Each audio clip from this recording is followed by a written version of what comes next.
தந்தி மறைவுலாம் தொடர்ந்து வன்முறை அங்கே அதிகரித்து கொண்டிருக்கிறது. பொதுமக்கள் பலியாகி வருகிறார்கள். ஆனால் பிரதமரும் உள்துறை அமைச்சரும் பிடிவாதமாக மௌனம் காத்து வருகின்றனர். பிரதமர் இந்த கூட்டத்தொடர் தொடங்குவதற்கு முன்னதாக மணிப்பூருக்கு சென்று வர வேண்டும் என்பது எல்லோருடைய எதிர்பார்ப்பாகவும் இருக்கிறது. விடுதலை சிறுத்தைகளும் அதை வலியுறுத்துகிறோம். இந்த கூட்டத்தொடரில் மணிப்பூர் பிரச்சனை குறித்து எதிர்க்கட்சிகள் வலுவாக பேசும். கடந்த ஒரு வாரத்திலேயே டாக்டர் மீது கத்தி கொடுத்து டாக்டர் மருத்துவர் மீதான கத்தி போட்டு தாக்குதல், ஆசிரியர் மீதான கத்தி போட்டு தாக்குதல், வக்கீல் அட்வொகேட் மீதான இந்த சம்பவங்கள்லாம் எப்படி இருக்குது சார்? நம்ம ஏதோ ஒருத்தர் நிகழ்த்திட்டார் அப்படி பார்க்குறோமா, இல்லை இதை சமூக ரீதியாக இல்லை சட்டம் ஒழுங்கு சார்ந்து பார்க்க வேண்டியது? சமூகத்தில் நடக்கிற எல்லாம் முன்கூட்டியே கண்காணித்து தடுக்க வேண்டிய கடமை இருக்கிறது. அதில் யாருக்கும் மாற்றுக்கருத்து இல்லை. தனிநபர் மீதான தாக்குதல்கள், தனிநபர்களுக்கு இடையிலான பகைமை ஆகியவற்றை நாம் அரசே பொறுப்பு, அவற்றுக்கு அரசே பொறுப்பு என்று சொல்ல இயலாது. ஆனால் இவை வேதனைக்குரியவை, கட்டுப்படுத்தப்பட வேண்டியவை, மிகவும் கவனமாக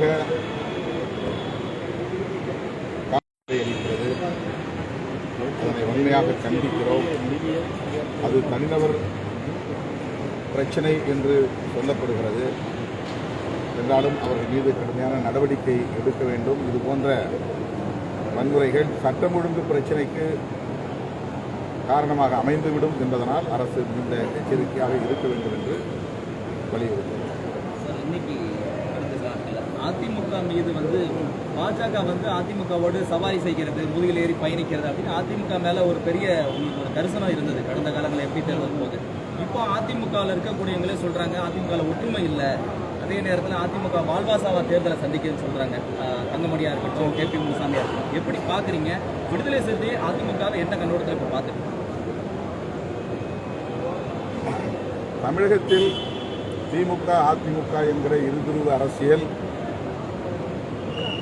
1977 தொடர்ந்து இருந்து வருகிறது. திமுகவா அதிமுகவா என்று இந்த அரசியல் களம் நீடித்து வருகிற சூழலில் அதனை மாற்றி அமைக்க வேண்டும் என்று பாரதிய ஜனதா போன்ற அரசியல் கட்சிகள் பெரும் முயற்சிகளை மேற்கொண்டு வருகிறது.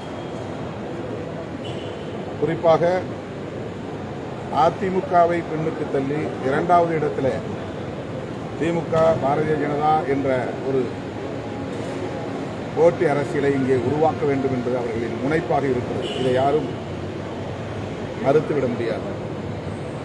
அப்படி ஒரு நிலை இங்கே ஏற்பட்டுவிடக்கூடாது என்று விடுதலை சிறுத்தைகள் கருதுவதற்கு காரணம்,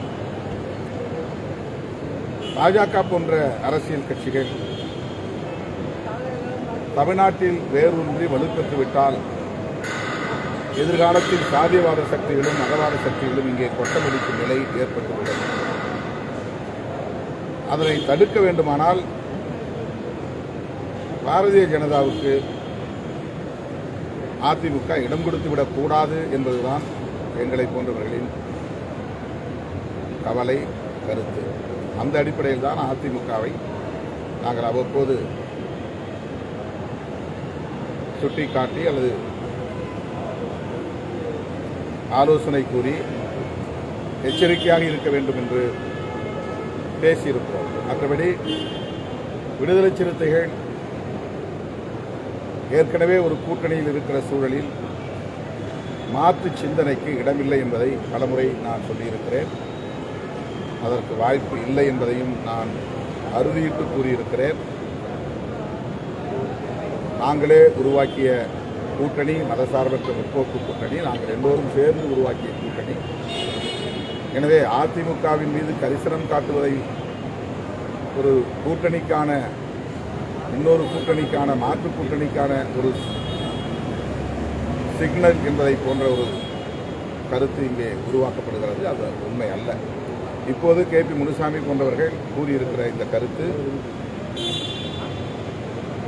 புறந்தள்ளக்கூடிய ஒன்று அல்ல. அதிமுகவுக்கு இந்த தேர்தல் உண்மையிலேயே ஒரு நெருக்கடியான தேர்தல் தான். பாரதிய ஜனதாவும் அதிமுகவை குறிவைத்துதான் காய்களை நகர்த்தி வருகிறது. பாரதிய ஜனதா இந்த சட்டமன்ற தேர்தலை தனித்து சந்திக்க விரும்பவில்லை.